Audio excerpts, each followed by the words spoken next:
Good day, I'm Joanne Meg-Ayad and we will presenting Behaviorism. Behaviorism is a theory of learning based on the idea that all behaviors are acquired.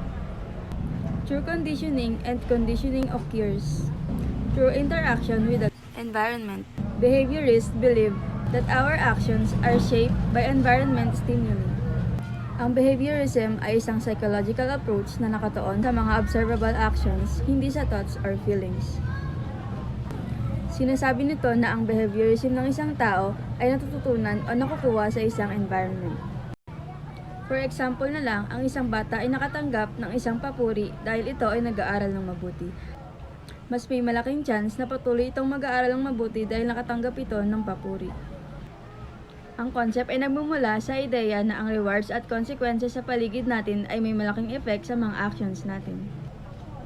Kaya kung may magandang resulta ang isang behavior, mas mataas ang posibilidad na ulitin ito. Kung may negative consequences naman tulad ng pagkakaroon ng reprimand, maaaring hindi na ito ulitin. Now, what is the history of the behaviorism? Behaviorism was formally established with the 1913 publication of John B. Watson's classic paper, Psychology as the Behaviorist Views. It is the best summed up by the following quote from Watson, who is often considered the father of the behaviorism. Early 90s, nagsimula ang behaviorism noong si John Watson ay nagbigay diin na ang psychology ay dapat mag-focus sa observable behaviors. Sabi niya, hindi mahalaga ang mga thoughts or feelings dahil hindi ito nakikita. 1913, pinanindigan ni Watson na ang mga psychologists ay dapat mag-aral ng behavior sa isang scientific way. Sa madaling salita, ang behaviorism ay tungkol sa kung paano natin natututunan ang ating mga actions o ugali mula sa ating experiences at nakikita sa paligid.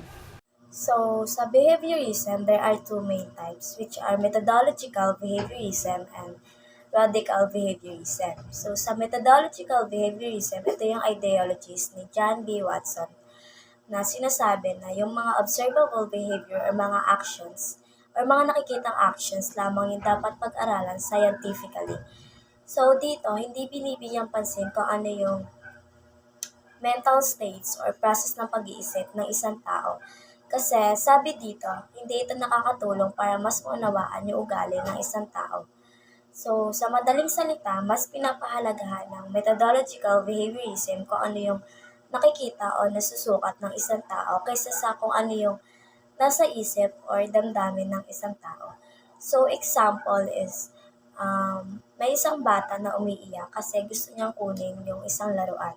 So, yung methodological behaviorism doon is yung kilos ng bata. Like, umiiyak siya and tinuturo niya yung laruan. And hindi binibigyang pansin kung ano yung nasa isip ng bata. Like, kung ano yung dahilan kung bakit gustong kunin ng bata yung isang laruan. So, next is radical behaviorism na nilikha ni Borjas Frederick Skinner na nagsasabi na yung pag-uugali ng isang tao is maaaring maunawaan sa pamamagitan ng pagtingin sa kanyang nakaraan at kasalukuyang kapaligiran. And kasama na din dito yung reinforcements o mga rewards o punishment ng isang tao.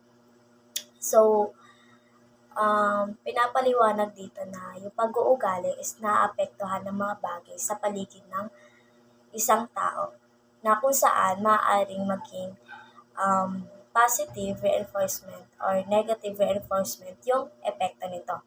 So, example ng positive reinforcement is ako is natuto akong mag-aral kasi binibigyan ako ng premyo ng parents ko every time na mataas yung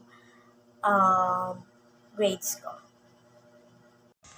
Uses of behaviorism. The behaviorist perspective has a few different uses, including some related to education and research. So, ito yung magamit ng behaviorism sa education and research. In education, behaviorism can be used to help students learn. So, ang behaviorism is nakakatulong sa pagkatuto ng isang estudyante. For example, using operant conditioning, if the teachers give good grades or Every time na magsasubmit ng homework ang isang estudyante on time, it increases the likelihood na i-continue nila yung ganoong behavior in the future because of the good rewards. Using classical conditioning naman, it can be used to help students to learn new information or remember important concept and makadevelop ng mabuting pag-uugali towards learning. In research, one of the greatest strengths of behavioral psychology is the ability to clearly observe and measure behaviors. So because of behaviorism is based on observable behaviors, it is often easier to quantify and collect data when conducting a research. So behaviorism is ginagamit in research to systematically study and analyze behavior in both animals and humans. So for example, researchers use behaviorism to understand how animals learn behavior through conditioning. So such as licking the lever for food. Behaviorism can also be applied in research involving humans to explore how people develop skills like public speaking through classical conditioning. In conclusion, behaviorism is a learning theory that emphasizes the role of environmental stimuli in shaping behaviors through conditioning. It established by John B. Watson in 1913. Behaviorism has evolved into two main types: the methodological behaviorism, which limits study to observable actions, and radical behaviorism, which includes the influence of environmental reinforcements on behaviors. Behaviorism has practical applications, particularly in education and research, offering measurable ways to understand and modify behavior.